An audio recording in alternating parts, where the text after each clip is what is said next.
Afin de pouvoir aborder comment l'on fabrique l'électricité, il me faut vous présenter l'appareil qui va nous permettre de détecter l'électricité produite et, mieux encore, de la visualiser au cours du temps. Cet appareil, c'est l'oscilloscope. Un oscilloscope est équipé d'un canon à électrons qui bombarde un écran qui est imprégné d'une substance fluorescente. Ainsi, lorsque les électrons atteignent l'écran, la fluorescence de l'écran se trouve excitée et nous voyons un spot lumineux. Mais ce n'est pas tout. L'oscilloscope est équipé d'un système de balayage qui permet aux électrons de balayer l'écran de la gauche vers la droite. Et, arrivé au bout de l'écran, ils reviennent à gauche à toute vitesse, tellement vite qu'on ne parvient même pas à les voir. On peut aussi régler la vitesse à laquelle les électrons balayent l'écran. On peut multiplier par 10 la vitesse de balayage, on peut encore la multiplier par 100, par 1000, etc. Et ça va tellement vite que nos yeux n'ont plus le temps de séparer les différentes positions successives occupées par le spot d'électrons et nous voyons une trace continue. Ce phénomène est dû à ce que l'on appelle la persistance rétinienne. La rétine, c'est cet écran que nous avons au fond de nos yeux et qui garde en mémoire les images pendant environ 1/10 de seconde. Si donc deux images se succèdent en moins d'1/10 de seconde, nous ne parvenons plus à les séparer et nous les mélangeons. C'est exactement ce qui se passe ici, puisque le spot d'électrons balaye l'écran en seulement 1/1000 de seconde. C'est 100 fois trop vite pour nos yeux.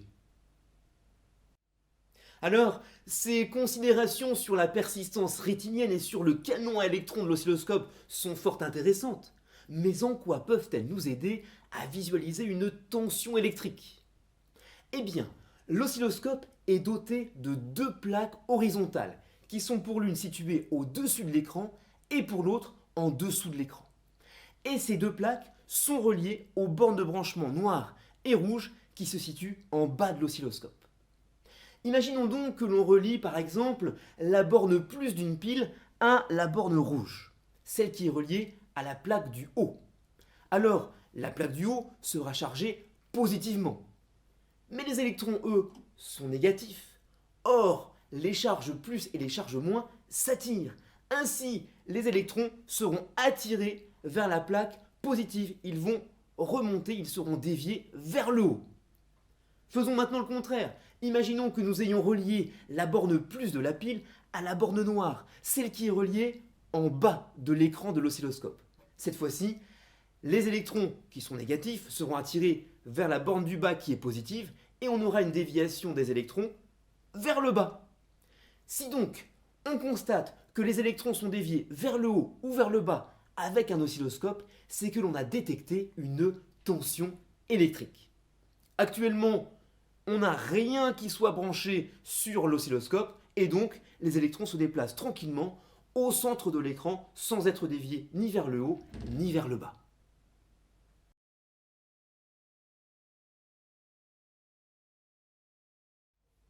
Depuis les années 1820, des physiciens comme Ørsted, Fresnel, Arago, Ampère ou Colladon se sont intéressés aux liens qui existent entre le magnétisme et l'électricité, c'est-à-dire aux interactions entre les aimants et les circuits électriques.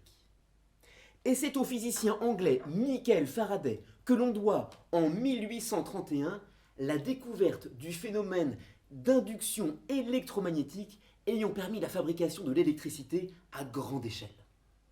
Alors, pour mettre en évidence ce phénomène d'induction électromagnétique, il faut disposer d'un aimant et d'une bobine de fil de cuivre. Bobine dont je vais relier les deux extrémités à l'oscilloscope.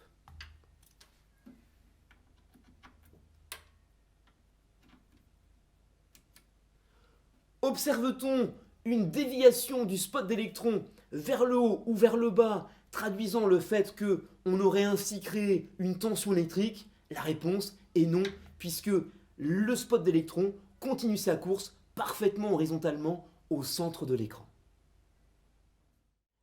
Mais approchons maintenant l'aimant de la bobine. Tant que l'aimant et la bobine sont immobiles, on ne détecte aucune tension. Le spot d'électron poursuit inlassablement son déplacement horizontal. Mais si on déplace l'aimant par rapport à la bobine, on peut observer un déplacement vertical du spot d'électron. Autrement dit, on a créé une tension électrique entre les bornes de la bobine. On produit ainsi de l'électricité, et c'est le principe de l'alternateur. Remarquez que plus le mouvement de l'aimant par rapport à la bobine est rapide, et plus la tension produite est élevée. Le déplacement du spot d'électron a une plus grande amplitude verticale. Par contre, si on ralentit le déplacement de l'aimant par rapport à la bobine, on constate que l'amplitude du déplacement vertical du spot d'électron est plus réduite, la tension produite est plus faible. Et si on arrête le déplacement de l'aimant par rapport à la bobine, il n'y a plus aucune tension qui ne soit produite. En améliorant la mécanique du dispositif, en faisant tourner la bobine qui se trouve ici à grande vitesse devant un aimant, il est possible de produire une tension plus régulière et plus élevée. On a ainsi constitué ce que l'on appelle un alternateur. Mais remarquez que la tension produite est une tension variable au cours du temps. Elle change constamment. Et, comme vu auparavant, si l'on fait tourner lentement la bobine devant l'aimant, la tension produite est moindre. En revanche, si on fait tourner très rapidement la bobine devant l'aimant, cela fait beaucoup de bruit, mais surtout, cela produit plus d'électricité. Si maintenant, on analyse les choses d'un point de vue énergétique, il a fallu utiliser de l'énergie liée au mouvement, ce que l'on appelle l'énergie cinétique, afin de produire, grâce au phénomène d'induction électromagnétique, de l'énergie électrique. On a donc converti de l'énergie cinétique en énergie électrique. Résumons donc le principe de l'alternateur. Un alternateur est constitué d'une bobine et d'un aimant. Et il faut le déplacement de l'un par rapport à l'autre pour produire de l'électricité. Et la tension produite est une tension variable au cours du temps. Pour fabriquer de l'électricité à grande échelle, pour alimenter les villes et les industries qui consomment beaucoup d'électricité, l'enjeu est donc de faire tourner des alternateurs. Mais on imagine mal, en poussant les portes d'une centrale électrique, que l'on découvre les employés en train de pédaler ou de faire tourner de gigantesques manivelles. De toute façon, et sans vouloir leur faire offense, la puissance produite ne serait pas suffisante. Il faut donc avoir recours à des sources d'énergie nettement plus puissantes. On peut par exemple utiliser la force du vent, ce sont les centrales éoliennes. Et pour transformer le mouvement rectiligne du vent en mouvement de rotation, on utilise des turbines. Pour simuler le vent, j'utilise ce sèche-cheveux. Et l'on voit qu'on l'on fait tourner la turbine. Il n'y a plus qu'à connecter la turbine à l'alternateur et celui-ci va tourner en même temps que la turbine et produire de l'électricité. Alors, dans le cas des centrales éoliennes, il faut qu'il y ait suffisamment de vent, au moins 15 km/h, mais pas plus que 90 km/h. Autre possibilité pour faire tourner les turbines, c'est d'utiliser la force de l'eau liquide. Voyez plutôt. Ici, j'ai une chute d'eau et je n'ai qu'à placer la turbine sous la chute d'eau. Et pour augmenter le rendement, on a tout intérêt à ce que la pression de l'eau soit suffisante. Raison pour laquelle on construit des barrages qui ont pour but d'augmenter la profondeur et donc la pression de l'eau. Mais en plaine, il n'est pas possible d'installer un barrage. En effet, on a besoin de flancs de montagne afin de retenir l'eau sur les côtés. On va donc utiliser l'eau, mais non pas sous forme liquide, mais sous forme gazeuse. On utilise de la vapeur d'eau obtenue en chauffant de l'eau liquide. Raison pour laquelle on parle de centrale thermique, parce que l'on chauffe de l'eau. La question est de savoir avec quoi l'on chauffe cette eau. Alors il existe plusieurs types de combustibles. On peut par exemple utiliser le charbon, le gaz naturel ou le pétrole. Et dans ce cas, on parle de centrales thermiques classiques. Mais on peut encore utiliser de l'uranium, et là, ce sont les centrales thermiques nucléaires. L'enjeu est donc aussi environnemental, car la combustion du charbon, du pétrole et du gaz naturel entraîne la pollution de l'air. Et l'énorme quantité de cendres issues de la combustion du charbon n'est pas non plus sans poser de problème pour l'environnement. Pour les centrales nucléaires, il n'y a pas de pollution de l'air, c'est leur gros avantage. En revanche, il y a des déchets radioactifs qu'il faut recycler et ou stocker sans contaminer le sol. Alors, entre ces différentes sources d'énergie, il reste un élément de taille à mentionner, une différence à mentionner. Certaines sont renouvelables, c'est-à-dire présentes sans limite sur Terre. C'est le cas du vent et de l'eau. Le vent, il y en a toujours. De l'eau, il y a sur Terre un cycle de l'eau. La quantité d'eau sur Terre ne varie pas.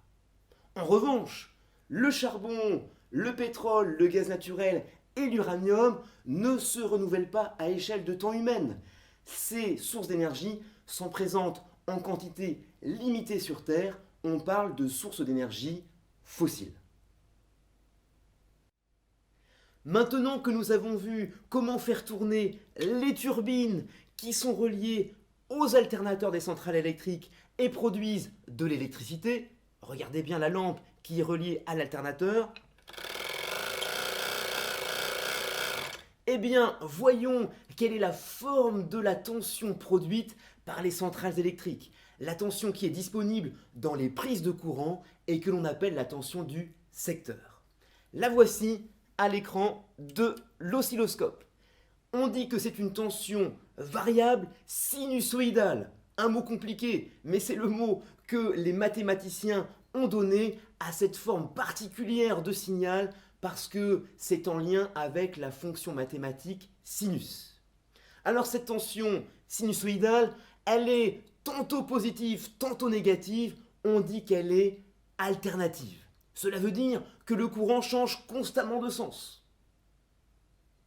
On remarque encore que cette tension sinusoïdale est d'une grande régularité dans le temps. Un même motif se répète à intervalles de temps réguliers. On dit qu'elle est périodique et on appelle période la plus petite durée au bout de laquelle le phénomène périodique se reproduit identique à lui-même.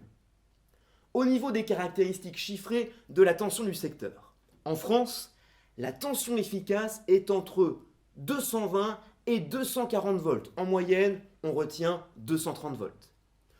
Pour ce qui est de la fréquence, celle-ci est de 50 Hz. Cela veut dire que chaque seconde, il y a 50 périodes, 50 motifs de base qui se répètent.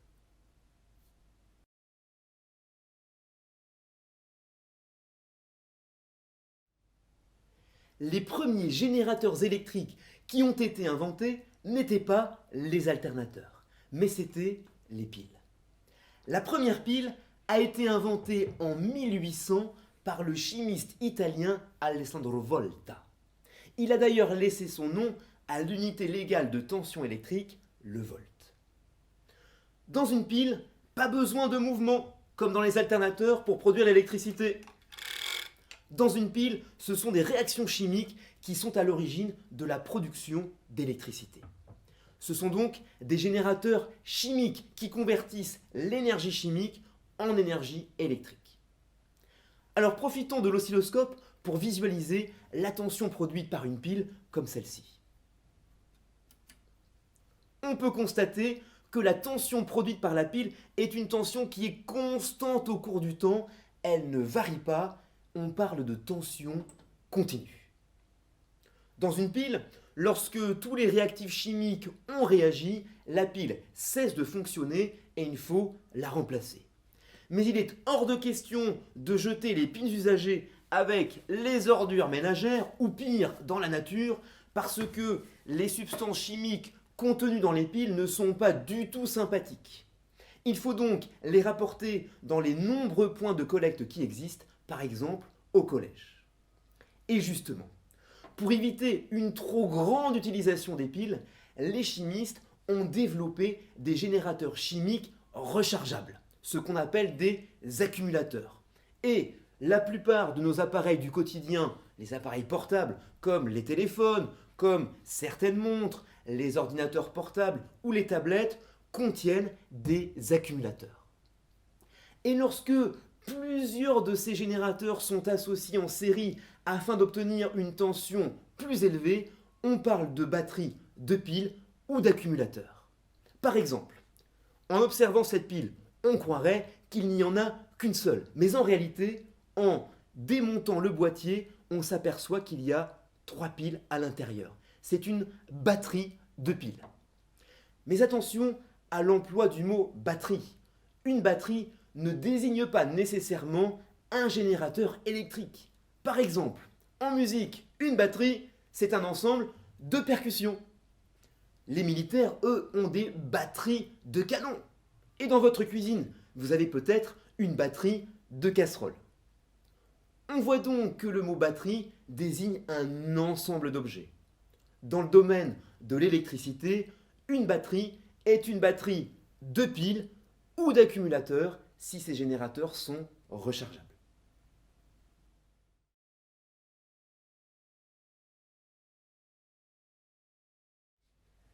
Autre moyen répandu pour fabriquer l'électricité, les cellules photovoltaïques. Ce sont elles qui tapissent les panneaux solaires qui permettent de convertir l'énergie lumineuse en énergie électrique. Leur fonctionnement repose sur l'effet photoélectrique qui a été découvert par le physicien allemand Heinrich Hertz en 1887 et expliqué par un autre physicien allemand, Albert Einstein, en 1905, ce qui lui a d'ailleurs valu le prix Nobel de physique en 1921.